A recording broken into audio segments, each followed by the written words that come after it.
श्री स्वामी समर्थ. जय जय स्वामी समर्थ. स्वामींचं नाव घेऊन मी आजच्या ह्या नवीन व्हिडिओला सुरुवात करते. यंदा 3 जुलै शुक्रवारी आहे संकष्टी चतुर्थी. संकष्टी चतुर्थी ही भगवान श्री गणेशाला समर्पित एक अत्यंत शुभ तिथी मानली जाते. असे मानले जाते की या दिवशी भक्त बाप्पांची पूजा करतात, ज्यामुळे जीवनातील दुःख कमी होतात आणि आनंदाने समृद्धी मिळते. भक्त या दिवशी व्रत करतात. संकष्टी या शब्दाचा अर्थ दुःखाचा नाश करणारा असा होतो. म्हणूनच भक्त भगवान गणेशाला विशेष प्रार्थना करतात आणि त्यांच्या जीवनातील संकट दूर करण्याकरता प्रार्थना करतात. धार्मिक मान्यतानुसार देवी पार्वतीने प्रथम आपल्या पुत्र गणेशाच्या दीर्घायुष्यासाठी आणि कल्याणासाठी संकष्टी चतुर्थीचे व्रत केले होते. तेव्हापासून हे व्रत बालसुख, मानसिक शांती, यश आणि अडथळे दूर करण्यासाठी विशेषतः फलदायी मानले जाते. या दिवशी भगवान गणपतीची पूजा केल्याने घरातील नकारात्मक ऊर्जा दूर होते आणि कुटुंबात सुख शांती टिकून राहते. तसेच गणपती बाप्पांच्या कृपेने आपल्या सर्व इच्छा मनोकामना पूर्ण होतात. संकष्टीचे हे व्रत सूर्योदयापासून सुरू होते आणि चंद्र दर्शन झाल्यावरच पूर्ण होते.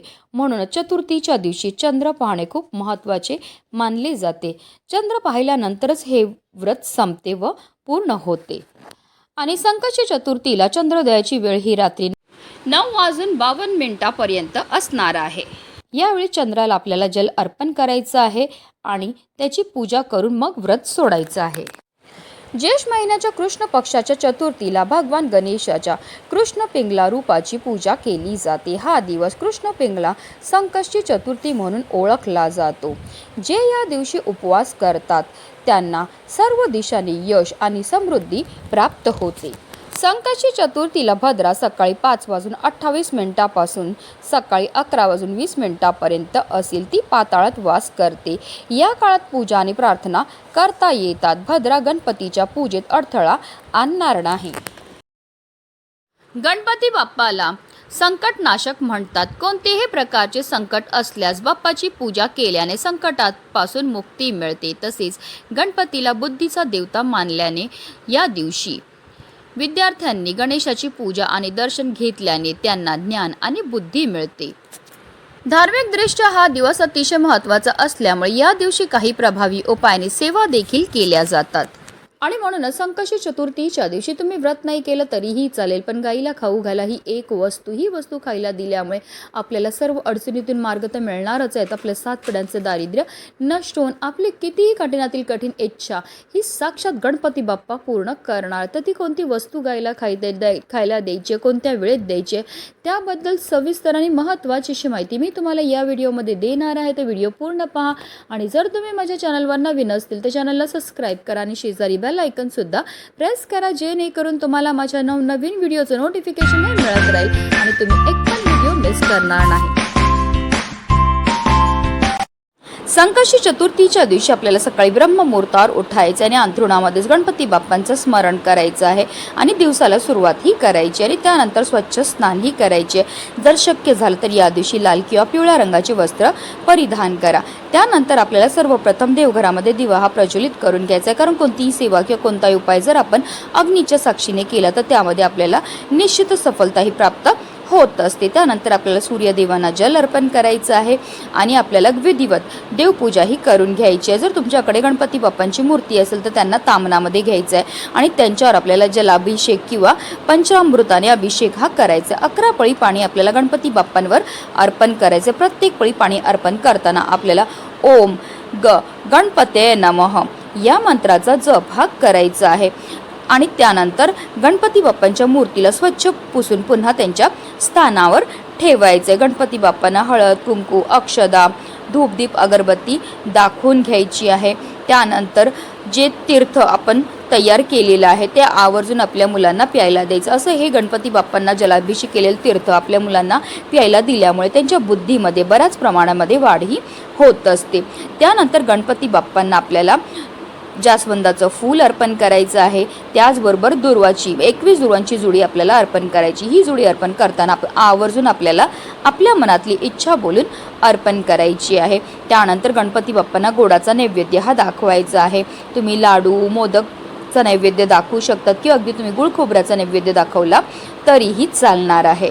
दिवसभर आपल्याला व्रत करायचं आहे. संकष्टी चतुर्थीच्या व्रत कथेचं पठण किंवा श्रवण करायचं आहे. रात्री चंद्र उगवल्यानंतर आपल्याला चंद्राला जल अर्पण करायचं आहे, फुले अर्पण करायची आहेत आणि त्यानंतर आपल्या मनातली इच्छा बोलायची आहे. असं केल्यामुळे आपल्या घरामध्ये सुख समृद्धी राहते. त्यानंतरच आपल्याला व्रत हे सोडायचं आहे. मार्गशीर्ष महिन्यामध्ये येणाऱ्या संकष्टी चतुर्थीला अनन्यसाधारण असं महत्त्व. या संपूर्ण मार्गशीर्ष महिन्यामध्ये गोसेवा करण्याला विशेष महत्त्व हे दिलं जातं. कारण हिंदू धर्मामध्ये गाय, गंगा आणि गायत्रीला अनन्यसाधारण असं महत्त्व आहे. गायीचा जन्म हा समुद्र मंथनातून कामधेनू गायीच्या रूपामध्ये झाला होता. त्याचबरोबर माता लक्ष्मीचा जन्म सुद्धा समुद्र मंथनातूनच झाला होता. म्हणूनच गायीला माता लक्ष्मीचं स्वरूप सुद्धा म्हटलं जातं. गायीच्या शरीरामध्ये 33 कोटी देवी देवतांचा निवास असतो. गाय 11 रुद्रांची आई आहे, 8 वसूंची कन्या आहे, 12 आदित्यांची बहीण आहे आणि अमृतरूपी दूध देणारी आहे. जो व्यक्ती गोसेवा करतो त्याच्या सर्व इच्छा तर पूर्ण होतात, पण त्याला मृत्यू पश्चात स्वर्गाची प्राप्ती सुद्धा होत असते. साक्षात श्रीहरी विष्णूंनी सुद्धा आपल्या कृष्ण अवतारामध्ये गोसेवा केली होती आणि म्हणूनच त्यांना गोपाळ हे नाव मिळालं होतं. आणि आपल्याला सुद्धा आवर्जून या पवित्र तिथीला ही गोसेवा जी आहे ती करायची. आता गाय जर तुमच्या घरी असेल तर घरच्या घरी तुम्ही ही गोसेवा करू शकतात किंवा एखाद्या गोठ्यात जाऊ शकतात, गोशालेमध्ये जाऊ शकतात किंवा वाटेत कुठेही तुम्हाला गाय ही भेटणार आहे. गायीजवळ गेल्यावर सर्वप्रथम तिच्या दोन्ही पायावर आपल्याला पाणी हे अर्पण करून घ्यायचं आणि त्यानंतर तिची आरती करायची आणि त्यानंतर जी वस्तू आपल्याला गायीला खायला द्यायची आहे ती म्हणजे गोड चपाती. आपल्याला कणिक मळायचं आहे. मळताना त्यामध्ये थोडीशी हळद घालायची. हळद घातल्यामुळे आपल्या कुंडलीतील गुरुग्रह हा बलवान होतो आणि जर आपल्या कुंडलीतील गुरुग्रह बलवान झाला तर त्यामुळे आपल्या जीवनामध्ये असणाऱ्या ज्या आर्थिक समस्या आहेत त्यापासून आपल्याला मुक्तता तर मिळते, पण आपल्याला जीवनामध्ये कोणत्याही क्षेत्रामध्ये अपयशाचा सामना हा करावा लागत नाही. तर आता कणकेपासून आपल्याला छानशी चपाती तयार करून घ्यायची. त्या चपातीवर आपल्याला थोडंसं तूप लावायचं. तूप लावल्यामुळे आपल्या जीवनामध्ये समृद्धी येते.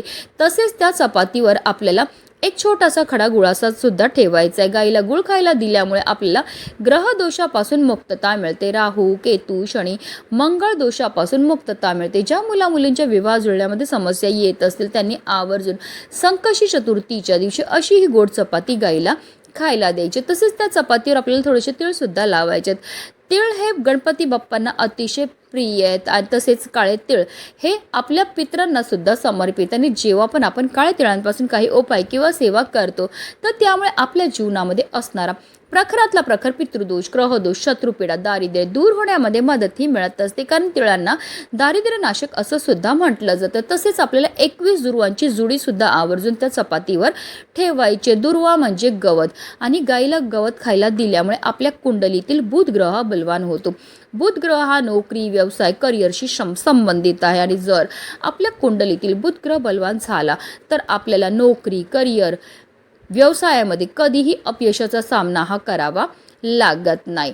तर अशी ही चपाती जी आहे ती आपल्याला गाईला खायला द्यायची आहे. जेव्हा आपण ही चपाती गाईला खायला देणार तर आवर्जून आपल्या हातातनं आपल्याला खायला द्यायची. कारण असं म्हटलं जातं जेव्हा गाय आपल्या हातातनं चपाती खाते आणि तिची जीभ आपल्या हाताला लागते तर त्यामुळे आपल्या जीवनामध्ये असणारे जे दोष आहेत त्यापासून आपल्याला मुक्तता मिळण्यामध्ये मदत ही मिळत असते. त्यानंतर आवर्जून गाईला आपल्याला पाणी सुद्धा प्यायला द्यायचं. तर तुम्हाला चपाती बनवून देणं शक्य नसेल तर गाईला अगदी तुम्ही हिरवा चारा सुद्धा खायला देऊ शकतात. त्यानंतर आपल्याला गाईभोवती 11 प्रदक्षिणा मारायच्यात. प्रदक्षिणा मारताना आपल्याला ओम गण गणपतये नमः या मंत्राचा निरंतर जप हा करायचा. 11 प्रदक्षिणा करून झाल्यानंतर आवर्जून आपल्याला गाईच्या पायाखालची थोडी माती उचलायची आणि तिने आपल्या कपाळावर टिळा हा लावायचा. कारण जो मनुष्य गाईला हाताचा स्पर्श करून प्रदक्षिणा करतो तसेच तिच्या चरणाखालील धूळ मस्तकी लावतो त्याला पृथ्वी प्रदक्षिणेचे व सर्व तीर्थांमध्ये स्नान केल्याचे पुण्य हे प्राप्त होत असतं. आता जर गाय स्पर्श करून देत असेल तर आवर्जून आपल्याला तिच्या पाठीवर हात फिरवायचा आहे आणि आपल्या मनातली इच्छाही बोलायची. अशा रीतीने आपल्याला संकष्टी चतुर्थीच्या दिवशी ही गोसेवा करायची. ही गोसेवा केल्यामुळे आपल्या जीवनामध्ये असणारा प्रखरातला प्रखर पितृदोष, ग्रहदोष, शत्रुपीडा तर नष्ट होणारच आहे, पण आपलं 7 पिढ्यांचं दारिद्र्य नष्ट होऊन आपली कितीही कठीणातील कठीण इच्छा ही साक्षात गणपती बाप्पा पूर्ण करतील. म्हणूनच व्हिडिओ जास्तीत जास्त लोकांपर्यंत शेअर करा जेणेकरून प्रत्येकाच्या आयुष्याचं कल्याण हो हीच मनामध्ये इच्छा. गणपती बाप्पा मोरया.